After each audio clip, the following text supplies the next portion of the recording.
You've mentioned several times dealing with Ted Rogers. How do you deal with such powerful personalities? Is there any suggestions that you could offer?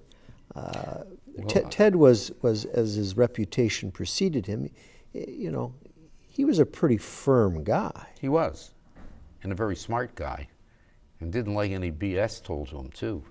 And if you didn't know the answer, you should tell him you don't know the answer, but you'll get him the answer in a couple of days. I've always taken the point of view as, look, you didn't hire me to be a yes person to you, because you can get a yes person a lot cheaper than you can get me. So, and I, for sure, don't want to be anybody's yes man.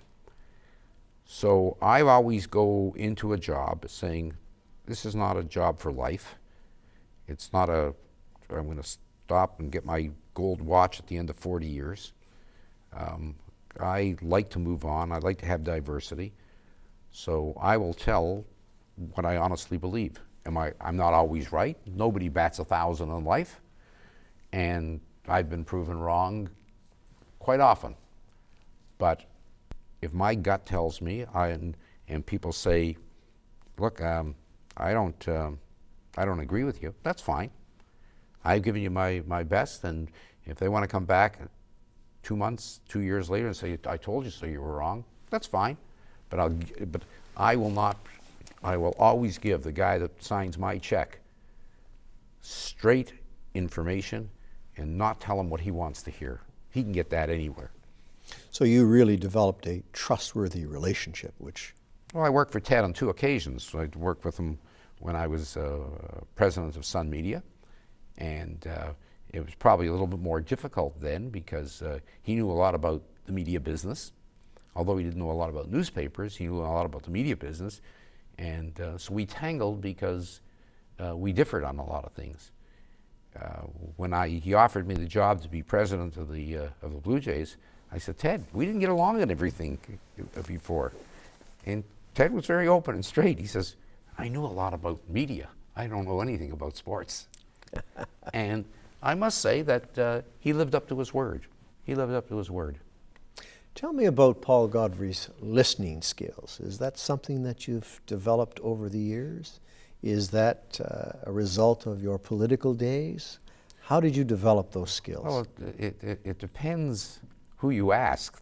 There's some people during my city hall days would talk about my 20-minute listening span, that they would say, when you get in to speak to the chairman, we'll only listen to you for 20 minutes, so whatever you have to say, you want to make the point, you got it.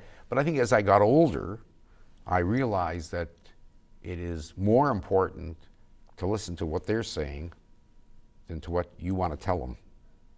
And I think because if you give a lot of people the opposite, especially when you're negotiating a deal, whether it's the acquisition of a newspaper, whether it's the sale of a certain product, they'll probably tell you more if you let them talk than you do all the talking. Were you a prober? Did you ask many questions of the other side?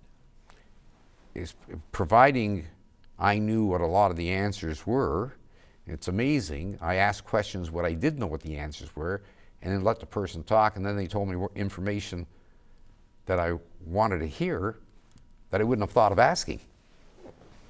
So I used the whole dialogue ability of interacting with people to get them talking, even though I knew the answer. Because quite often they ramble, most people ramble from one thing to another, and I probably do it myself. And so what happens is that they open up a manhole that you didn't know that even existed. Tell me about patience. Were you a patient person when it came to trying to arrange a particular deal, make a pitch, do a trade, work with unions, work with public servants? Were you a patient person? Not at the beginning. I think when you're young, and I think this is a sort of a characteristic what years of experience tell you. When I started in politics at 25 years of age, I was known as North York's angry young man because I wasn't patient. I didn't want to hear anybody else's point of view. I wanted to go from A to B. I didn't want to go from A to C to D to Q and then back to B. I was a guy in a hurry. But in the real world, you have to be patient. You know, some deals you have to walk away from before you can make them happen. Any examples come to mind? One I can't tell you about. It hasn't happened yet. But you became more patient as time went on. Look, you have to. Two of the sports projects, for instance, I started chasing a Major League Baseball team from 1969. Probably most of the students at Ryerson weren't even born in 1969. And it took 8 years of hanging around Major League Baseball meetings and knocking on doors and coming back empty, and before we struck it that we got into Major League Baseball on the coattails of the Seattle Mariners, because Seattle had a baseball team called the Pilots that moved to Milwaukee, and Major League Baseball made a legal error in allowing that to happen. So to satisfy Seattle, they had to offer them a team, and since they put teams in groups of two, we were right there. But you have to have patience. Like, if I didn't have patience, I would have stopped chasing an NFL football team for Toronto probably 15 or 20 years ago. That's still a priority for me, and I'm patient. The league, the National Football League, are aware of Toronto, and they are aware that we've waited a long time, and I'm sure it's going to happen. Throughout your many deals and throughout your many presentations, concessions. Would you consciously think about a concession strategy, whether as CEO of the Blue Jays or your many business ventures? Would you go into negotiations and say, well, you know, I'm hoping I'm going to get A, but if I don't get A, maybe I'll get B, but I'm going to have to give up a few things to get B. Would you consciously think of that? Every day, because when you go into negotiations, as I said right from the beginning, you may have to leave something on the table. And in fact,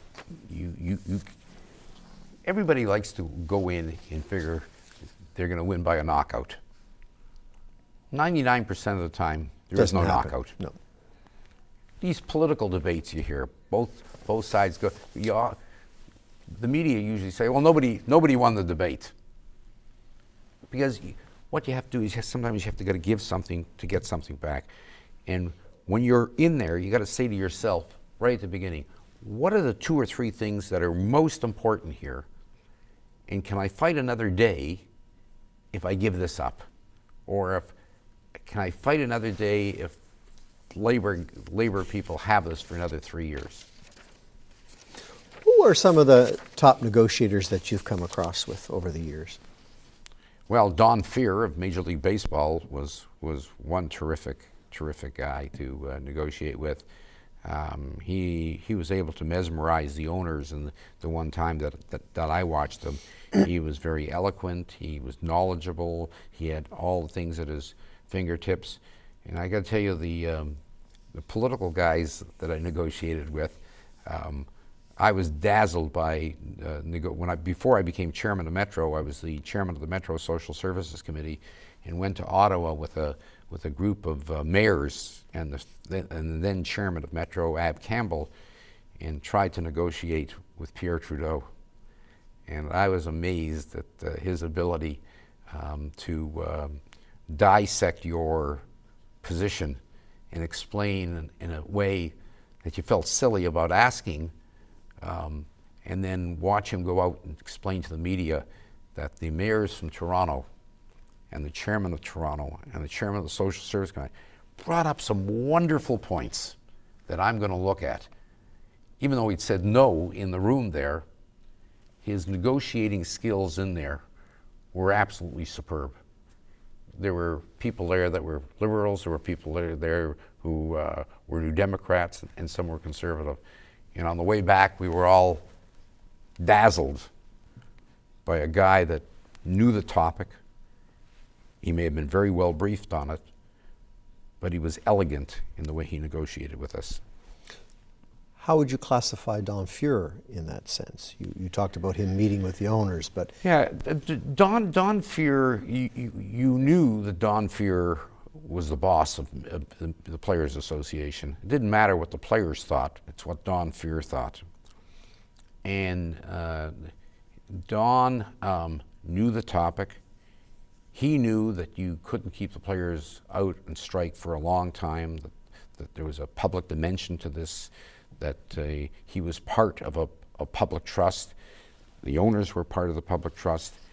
And you know, Marvin Miller, who started the Players Association years before, and I guess he was a disciple of Marvin Miller, he knew, so he could balance that. He could walk the tightrope on that. Very different from a Pierre Trudeau, who had the purse of money for the federal government to, and could be more blunt in his answers.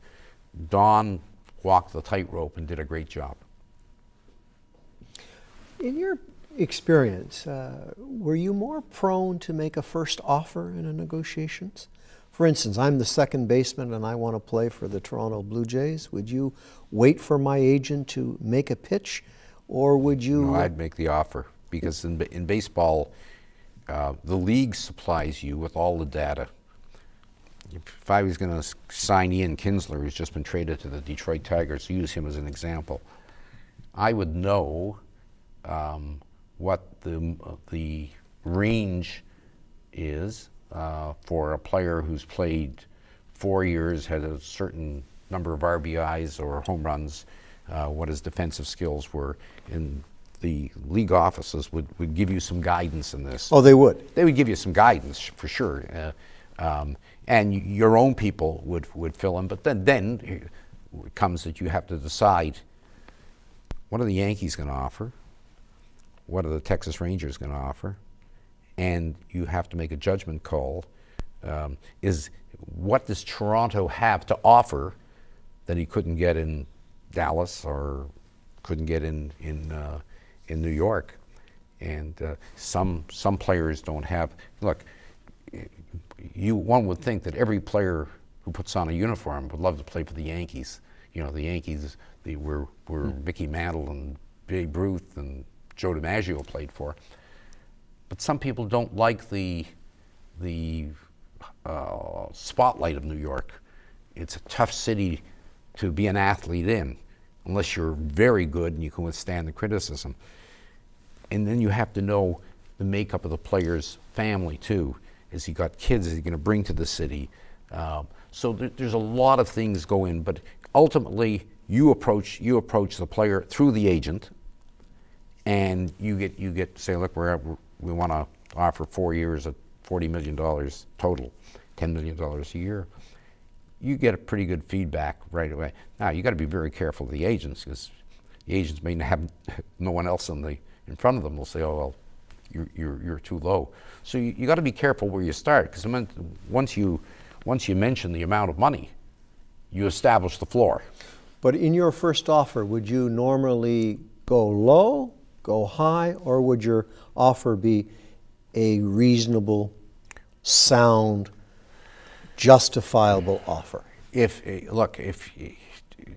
Toronto's competing against the Yankees, you better go high. You better go high if you really want the player.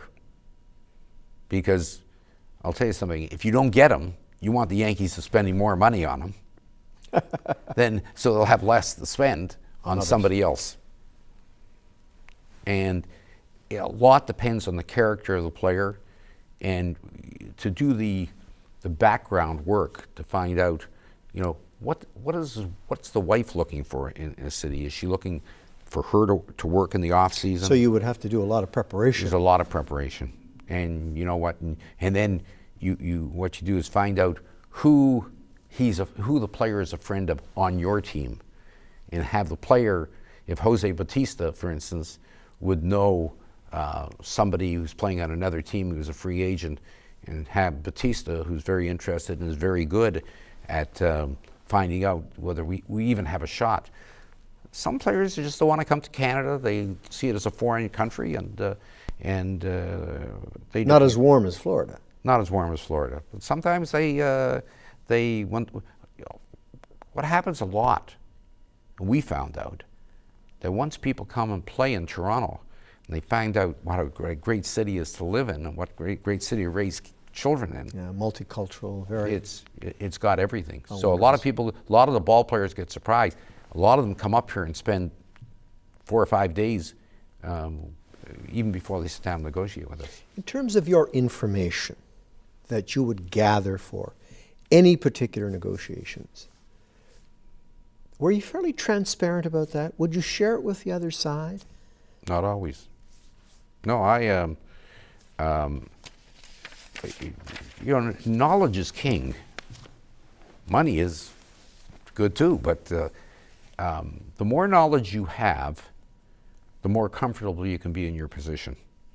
It's when you pick up your cards, and there's no numbers on there, and there's no guidance to it, then you've got a problem. You cannot go into negotiations without some form of education on it. It may be limited because, if you're dealing with a ball player from Cuba, or you're dealing with some player from a third world country, but yeah, you've really, this is, the unsung heroes in the baseball world are those that put the information together. And who normally did that in your case? Well, we've had scouts and. But you would have a central system, eh? Oh yeah, for sure. We have dozens of scouts covering players at all levels, including. Would that be farmed into your VP of HR, or? No, everything in the baseball side goes through the general manager, and then we have assistant general managers, and then we have director of Canadian baseball operations, director of Dominican baseball operations. My final question for you: if you were to advise students who are attempting to get employment or to have exciting careers, what are 3 or 4 things you'd like to share with them in terms of how best to proceed in getting a job, a different job if they already have one, and to have an exciting, fulfilling career, as you've had over many, many years? I get that question asked a lot, especially in the world of sports, because there's an inherent glamour to being involved in it.